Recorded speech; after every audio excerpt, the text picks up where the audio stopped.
ସୁର ଭାଇ ଯେମିତି ସାନିଆ ଏବଂ କାମକୁ ଶୀଘ୍ର ସାରିବା ପାଇଁ, କାରଣ ସୁର ଭାଇ ଆଜି ବି ଆମେ ଆଲୋଚନା କରୁଥିଲୁ ସମୀର ଭାଇଙ୍କ ସାଙ୍ଗରେ ଯେ ତାଙ୍କର ବୟସ ହେଲାଣି 85+।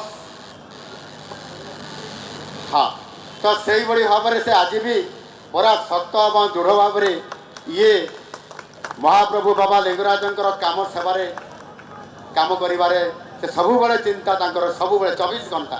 ଆମ ସରକାର ଏଥିରେ ଯେଉଁ ସ୍ୱତନ୍ତ୍ରତା ଦେଇଛନ୍ତି, ଆମର ସୁରବାବୁ ଏହା ଉପରେ ଭାରି ବ୍ୟସ୍ତ ମଧ୍ୟ। କିଭଳି ଭାବରେ ଏ କାର୍ଯ୍ୟକ୍ରମ ସମ୍ପୂର୍ଣ୍ଣ ହେବ, ପେଣ୍ଡାଲ ହେବ, ଏହାର ପରିକ୍ରମାକୁ ଆହୁରି ଅଧିକ ବିକଶିତ କରାଯିବ ଏବଂ ଯାହା ବି ଆଗରୁ ଇଏ କାମ ସବୁବେଳେ ଏହାର ଉନ୍ନତିକରଣ ସୌନ୍ଦର୍ଯ୍ୟକରଣ ଚାଲିଛି। ଏବଂ ଆମ ସରକାର ଆସିଲା ପରେ ଫେଜ୍ 1ରେ ଯେଉଁ କାମକୁ ଆଜି ଟେଣ୍ଡର ପ୍ରୋସେସ୍ ବର୍ତ୍ତମାନ ଶେଷ ପର୍ଯ୍ୟାୟରେ ପହଞ୍ଚି ଯାଇଛି, ସେଥିରେ 180 କୋଟି ଟଙ୍କାର ଯେଉଁ ଲିଙ୍ଗରାଜ ପ୍ରକଳ୍ପର ଇଏ କାର୍ଯ୍ୟ ଆଜି ଆରମ୍ଭ ହେବା ପାଇଁ ଯାଉଛି। ଟେଣ୍ଡର ପ୍ରକ୍ରିୟାକ୍ରମ ସରିଯାଇଛି ଏବଂ ଫେଜ୍ 2 ଆଉ ଗୋଟିଏ ଆସୁଛି। ଏ ଫେଜ୍ 2ରେ 150 କୋଟି ଟଙ୍କାର ବିନ୍ଦୁସାଗରର ପାରିପାର୍ଶ୍ୱିକ ବିକାଶ ଏବଂ ତା ସହିତ ମହାପ୍ରଭୁ ଲିଙ୍ଗରାଜଙ୍କର ଇଣ୍ଟରପ୍ରିଟେସନ୍ ସେଣ୍ଟର ମଧ୍ୟ ହେବା ପାଇଁ ଯାଉଛି, ଯେଉଁଥିରେ 150 କୋଟି ଟଙ୍କା ଏଥିରେ ତାର DPR ମଧ୍ୟ କାମ ଚାଲିଛି। ଇଏ ସମୁଦାୟକୁ ମିଶାଇଲେ 330 କୋଟି ଟଙ୍କା ଇଏ ତାର DPR ମାଧ୍ୟମରେ କାର୍ଯ୍ୟକ୍ରମ ଗୋଟିଏ ପଟର ଟେଣ୍ଡର ସରିଯାଇଛି, ଆରମ୍ଭ ହେବ ଏବଂ ଫେଜ୍ 2ରେ ଆପଣଙ୍କର 150 କୋଟି ଟଙ୍କା ଏହାର କାମ ଇଏ ଆପଣଙ୍କର ଯେଉଁ DPR ସରିଲା ମାତ୍ରେ ଇଏ କାମକୁ ଟେଣ୍ଡର ପ୍ରୋସେସ୍କୁ ଯାଇକରି କାମ ଆରମ୍ଭ ହେବ। ସୁର ଭାଇ ଯେମିତି ସାନିଆ ଏବଂ କାମକୁ ଶୀଘ୍ର ସାରିବା ପାଇଁ, କାରଣ ସୁର ଭାଇ ଆଜି ବି ଆମେ ଆଲୋଚନା କରୁଥିଲୁ ସମୀର ଭାଇଙ୍କ ସାଙ୍ଗରେ ଯେ ତାଙ୍କର ବୟସ ହେଲାଣି 85+।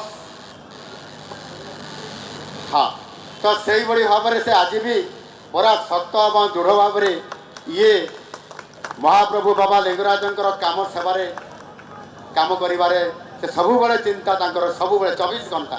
ଏଣୁ ସେ ସବୁବେଳେ କେମିତି ପେଣ୍ଡାଲ ହେବ, କିନ୍ତୁ ଖାଲି ପେଣ୍ଡାଲ ତ କରିବା ନାହିଁ, ୟାକୁ ବି ନିଶ୍ଚିତ ଭାବରେ ଆପଣମାନେ ଯେତେବେଳେ ଏହାର ଆମକୁ ଆବଶ୍ୟକ କ୍ଲିୟରାନ୍ସ ଦେଇଦେବେ ତାକୁ କାମ କରିବାରେ ଟିକିଏ ବି ଅସୁବିଧା ନାହିଁ।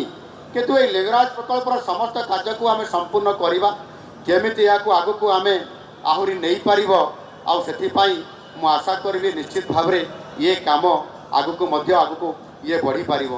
ଏଣୁ ଏଭଳି ଏକ ଅବସରରେ ମୁଁ ଆଉ ବିଶେଷ ଲମ୍ବା କରିବା ପାଇଁ ଚାହୁଁନାହିଁ। ବହୁତ ସମୟ ଧରି ଆପଣମାନେ ଏଠି ଉପସ୍ଥିତ ରହି ଏ କାର୍ଯ୍ୟକ୍ରମକୁ ଦେଖିଛନ୍ତି, ଆମର ସାଂସ୍କୃତିକ କାର୍ଯ୍ୟକ୍ରମକୁ ଅନୁଭବ କରିଛନ୍ତି ଏବଂ ଆଜି ମୁଁ ଏଭଳି ଭାବରେ ସେବାୟତ ଏବଂ ପ୍ରଶାସନିକ ସମସ୍ତ ଅଧିକାରୀ ଏବଂ ପୁରା ଟିମ୍କୁ ମୁଁ ବହୁତ ବହୁତ ଧନ୍ୟବାଦ ଦେବି ଯେ ଯେଭଳି ଭାବରେ ଆଜି ମୁଁ ସୂଚନା ପାଇଥିଲି ଯେ 10 ବେଳକୁ ହେବ ଦୀପ ଉଠିବ ବୋଲି, କିନ୍ତୁ କାମ ଏତେ ସୁରୁଖୁରୁରେ